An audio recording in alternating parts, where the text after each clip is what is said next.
queridos, graça e paz. Deus te abençoe, que você possa ser fortalecido nesta manhã, ou nesta tarde, ou nesta noite, quando você estiver assistindo este vídeo.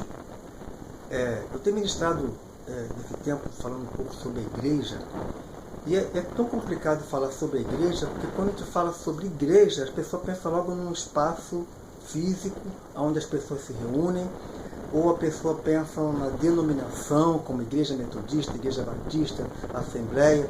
Quando você fala de pastor, a pessoa pensa logo do pastor fulano, pastor ciclano, esquece que pastor é um cargo, uma função, ok?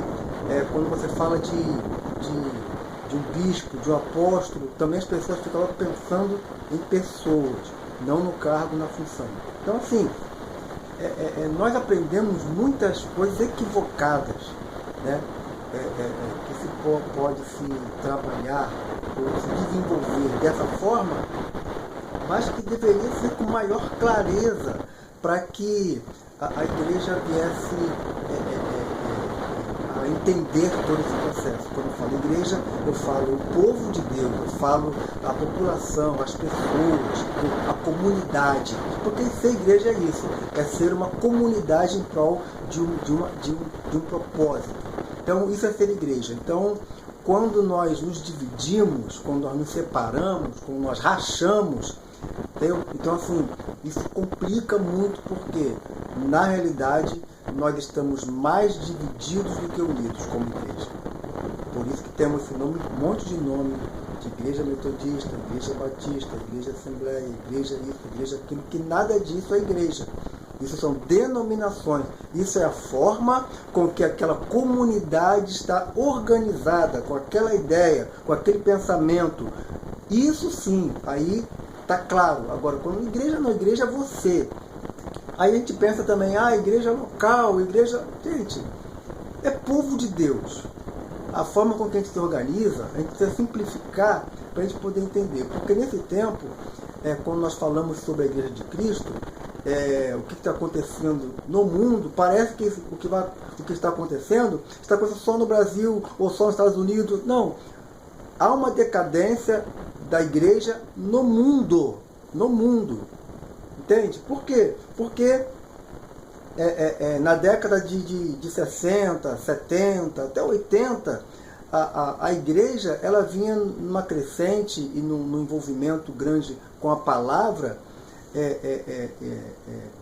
claro que perdia muito das questões teológicas, né? Nós perdíamos muito, tinha muita defasagem de conhecimento, mas o que se conhecia da palavra era vivido.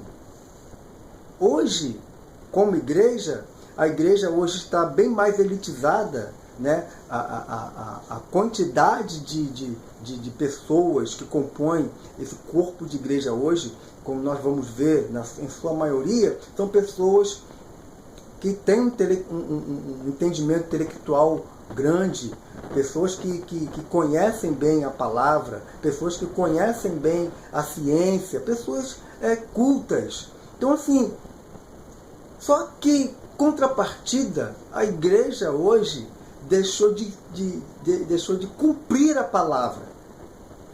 A igreja hoje está muito mais envolvida com a parte da inteligência.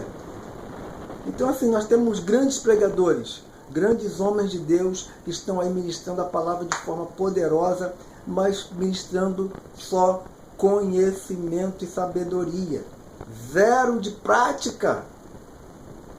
Então Deus, queridos, Deus nesse tempo está começando a sacudir a roseira. Eu ouvi no ano passado muitas palavras proféticas, muitas palavras de que Deus está fazendo e que Deus vai fazer, muitos profetas se levantando, profetizando, queridos.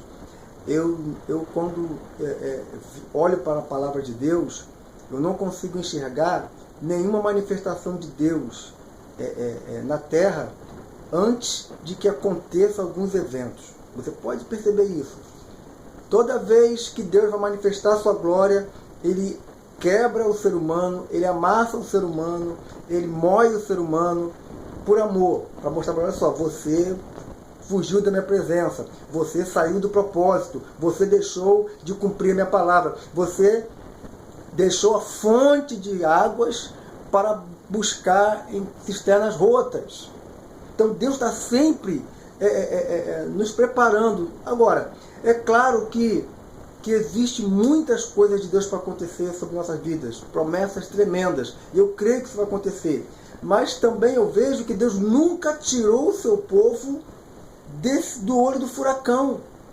Ele sempre livrou o seu povo lá no olho do furacão, queridos. Então, esse é o tempo que Deus tem nos chamado para chorar.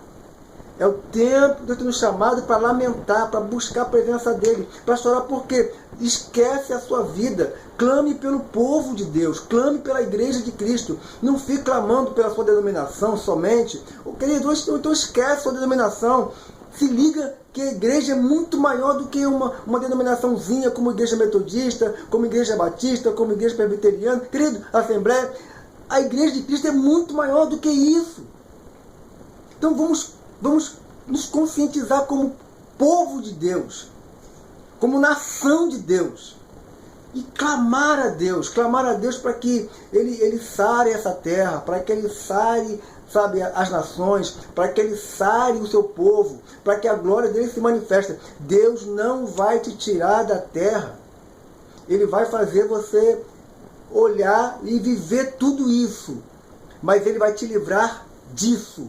Dentro disso, querido, é assim que Ele diz, que você vai ter uma fortaleza, que Ele vai te guardar. Mas para isso, nós temos que ser esse povo que vai tocar a trombeta em Sião, esse povo que vai clamar e que vai chorar pelas nações, esse povo que vai pedir para Deus fazer.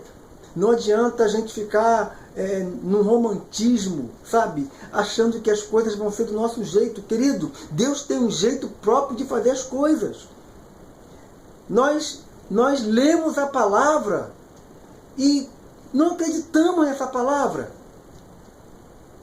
Por isso que não vivemos essa palavra. É tempo de clamar, é tempo de chorar, é tempo de prantear. Querido, para quê? Para que o momento de regozijo chegue. E quando ele chegar, você vai se regozijar, porque Deus vai restituir os anos que foram comidos pelo gafanhoto. Ele vai te restaurar. Mas, querido, mas antes disso, é tempo hoje, é tempo de tocar a trombeta em Sião. É tempo de proclamar o ano aceitável do Senhor. É tempo de dizer para as pessoas, olha só, vai vir um dia, e esse dia é terrível. É o grande e terrível dia do Senhor. Sabe?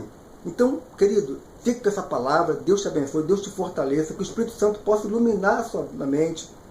E vocês, nós, líderes, nós homens de Deus, chamados para esse propósito, para proclamar essas verdades, querido, você que está em situação de pecado, você líder, você pastor, você ministro da palavra, você que está andando fora da conformidade da palavra de Deus, querido, volte-se para o Senhor. Volte-se para Deus, arrependa o teu coração. Esse é o tempo de arrependimento, é o tempo de voltar às veredas antigas. É tempo de lavarmos com água limpa, com o sangue do Cordeiro.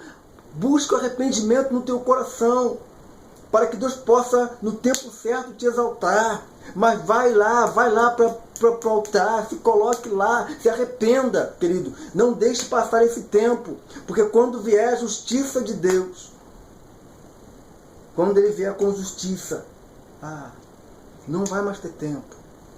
Deixa o Espírito Santo te tocar nesta manhã, ou nesta tarde, ou nesta noite.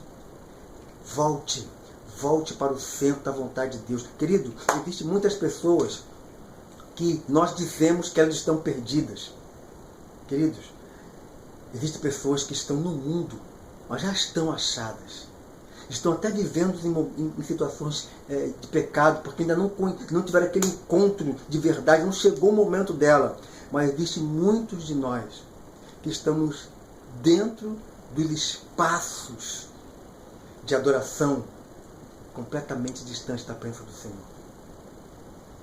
Por isso que lá em João diz que Deus procura verdadeiros adoradores, aqueles que adoram em espírito e em verdade.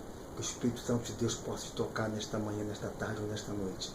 Que Ele possa mostrar para você as verdades da sua palavra. E que Ele possa trazer o arrependimento no teu coração. para que mais uma vez você possa estar alinhado com o Pai. Deus te abençoe, em nome de Jesus.